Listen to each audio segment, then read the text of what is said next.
नज़र थाने बुला खान में कोहिस्तान के मज़ाहिया शायर उस्ताद ऐं सहाफ़ी कमर कोहिस्तानी की 11वीं वरसी मल्हाई वई। वरसी के मौके ते सिंधी अदबी संगत तरफ़ा तक़रीब मुनक़द कई वई। उन हवाले से वधीक तफ़सील पेश आहे शहबाज उमरानी की हिन रिपोर्ट में।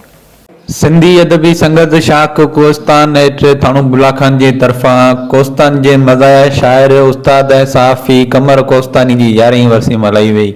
संदस वरसी के मौके ते संदस मज़ार ते गुलन की चादर चढ़े दुआऊं घुरियूं हुयूं ऐं संदस वरसी के मौके ते एक तकरीब पिणु मुनक़द कई वई।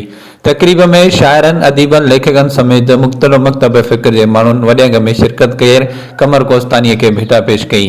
उन मौके ते तकरीब में शरीक माण्हुनि आवाज़ टीवी न्यूज़ सां पंहिंजा वीचार वंडींदे चयो आहे त साईं कमर कोस्तानी जे महफ़िल में न हूंदो महफ़िल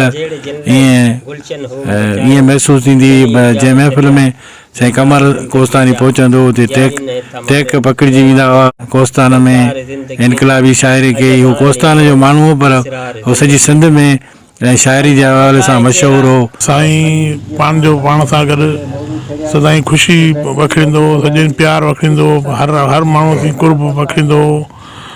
ऐं साईं जो जेको फ़लसफ़ो आहे, साईं जो जेको वेयन आहे, त साईं जो वेयन हो अलम ऐं अदब के उजागर करणु। असां पंहिंजे स्कूली टाइम में ॾिठो त उहो बहितरीन स्कूल जो ऑफिसर रहियो जेको इम्तिहान वठंदो ॿारनि खां अहिड़ा सुवाल बहितरीन में पुछंदो हो जीअं की उनजी ज़हनी आज़माइश थिए। साईं कमर कोस्तानी सिंध जो मज़ाहिया शाइर हो ऐं सिंध जी तमामु घटि शाइरनि में हिन जो जेको शुमार थिए थो।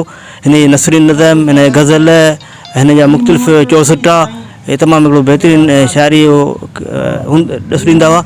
ऐं सिंध जो जेके ज़ुल्म ज़्यादतियूं हूंदियूं कबीलाई जहिड़ा हूंदा हुआ, जेके बि तशद्दुद ज़्यादतियूं हूंदियूं उन्हनि ते हिन शाइरी कई। अच कमर हिकु भेरो वरी तूं असांखे खिलायो वञ, ख़ुशी रही न आहे ज़री तूं असांखे खिलायो वञ।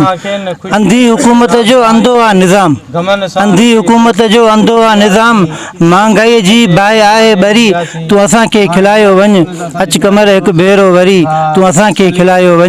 जंहिं शइ जो ॿिज साईं कमर कोस्तानी छटियो हुयो हुते कोस्तान में अॼु खोड़ सारा उन जा गुल तव्हांखे हर हंधि टिड़ियल फकिड़ियल नज़र ईंदा ऐं उन्हनि जी ख़ुशबू तव्हांखे नज़र ईंदी।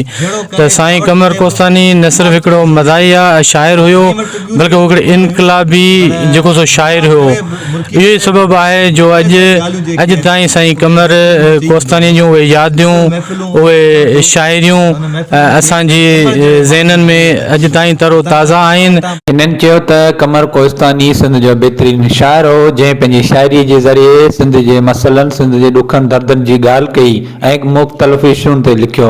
कमर कोस्तानी वॾी शख़्सियत जो मालिक हो। हिननि चयो त कोस्तान में इल्म अदब जी जेका लाट ॿारी उहा कमर कोस्तानी ॿारी हुई।